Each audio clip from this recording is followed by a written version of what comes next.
Welcome back to Nick Lenz's Comic Corner Classic Non-Classics. This is episode number 1621 and doubles number 1515. Alright, I got two Valiant trades for you.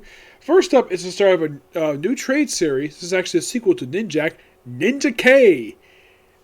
This stars Ninjak. Of course, this is not written by the same guy who wrote the previous series, Matt. Now, oh no, this is written by Christos Gage. You're thinking, Christos Gage, as the guy who co-wrote Amazing Spider-Man with Dan Slott for several years. Same guy. Surprisingly, his wife is not here. He worked with his wife on the Mighty Captain Marvel series. Yep, he co-wrote that with her. And this one, I think I went just before that. This actually is a sequel to the original Ninjak series. It's the first series starring him. Let's see. Yeah, this volume originally came roughly about 4 years ago. Yeah, this volume didn't last very long. Only lasted for just a little over 2 years. And then ended. No, seriously, it ended. Yeah, that's the problem with a lot of Valiant books nowadays. They might last for like a full year, 12, 13 issues. Or if you're lucky, they might last for 25, maybe 27 issues. But none have actually reached beyond that point. No, for some reason they just can't do it.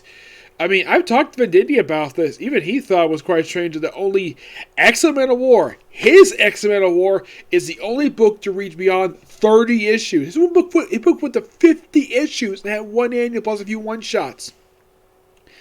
This book?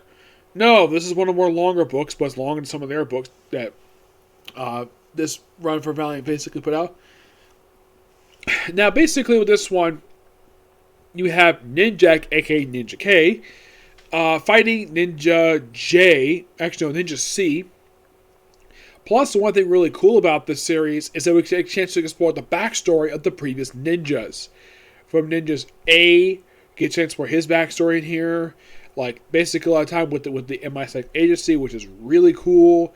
And we also see Livewire is in this series. You're thinking, Livewire, as in from the Harbinger series? The first one from the current continuity. Yes. Who actually got an ongoing series recently. Yes, she got a very brief ongoing series. It lasted for a whole year before it got canceled. Not really sure why. Oh, by the way, in this book, she's actually Colin King's girlfriend now. Yep, he's dating her now. Which I thought that was interesting. Yep. But yeah, aside from the fact we have a little exploration, we do more spy stuff. This is a pure fun book. Thoroughly enjoy it. Get this book roughly a 9.5 out of 10. Yes, I am going to finish up soon the original Ninjak series. They're published by Valiant. I'm hopefully pick up in the future. Alright, this one technically is by Matt Knott. But I should point out, though, this was originally the end of this run, but was briefly brought back for years thanks to a crossover that came right after this particular thing came out. This is Rye, Volume 4, The Orphan. This collects issues 9 to 12 of Rye. I believe this is Volume 3, if I'm not mistaken. Yeah, I think it's 3. Yeah. You see, originally, this run actually did end at 12 issues, but was actually brought back thanks to the 4001 crossover, which pretty much this whole book was just setting up. Basically, dealing with Fall of Father, setting up his fall, and in fact, the plan to destroy, plan to destroy New Japan, which is basically a floating satellite. And we also see the Eternal Warrior is here. Yes, he's actually still alive here. And you might be curious, though, what the heck does the Eternal Warrior look like here? Yeah, the Eternal Warrior has this good reputation for protecting the Geomancer. Yeah, that's his reputation. Now, of course, the artwork of this book is still done by Clayton Crane. Now, weirdly enough, this was actually his last book he did the interiors for, because all he's done since this book wrapped up is all he did was just covers. Here he is, the Eternal Warrior in the Rise series. Yep. Great to see him. The whole point of him here is help set 4001, which actually is a really good event. We'll eventually review that in the future, which, by the way, the local comic shop I have does have Volume 5 for this, which pretty much finished up this run for Rye. I gotta say, this is also a really fun book. I love Rye. It's one of my favorite series published by Valiant. And I have read the original Rye series. Yes, I have. It was roughly like a little over 30 issues. It was like 33 issues.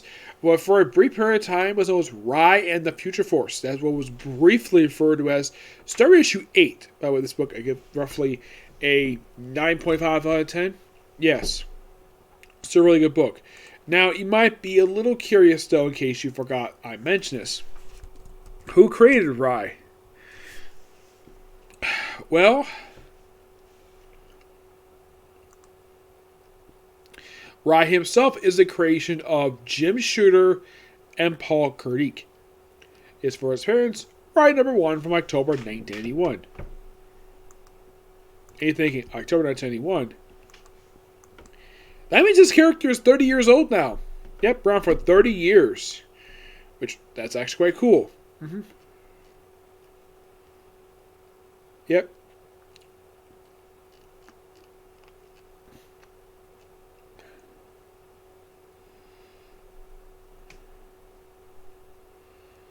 Yeah, after this book ended, especially after 4001, they actually brought this series back just recently after several years of being gone.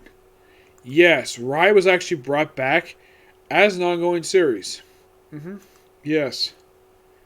And you're thinking, really? They brought back Rai? Yeah, they did. They brought it back.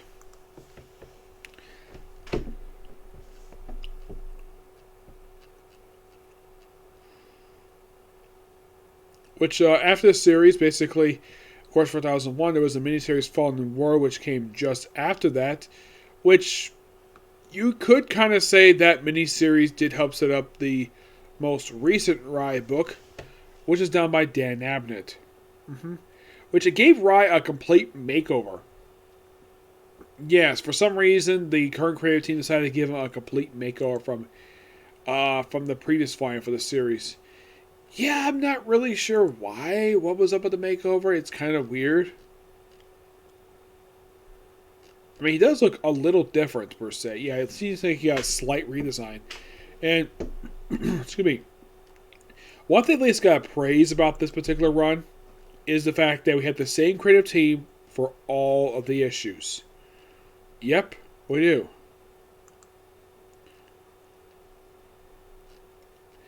They do kill off a couple of characters in here in this book. They kill off the character, this character named Grace and Sila. Seeing the Eternal Warrior here is so cool because he is by far one of my favorite characters from Valiant. And if you're curious, though, who created him? Jim Shooter and Don Perlin. Yes. But in case you might be curious, will I do a comic history and some Valiant books? Possibly, yes. It depends, okay? So, yes, that's a particular view. Stay tuned for the next video, which could be more to love Rue, okay? Next video. Bye.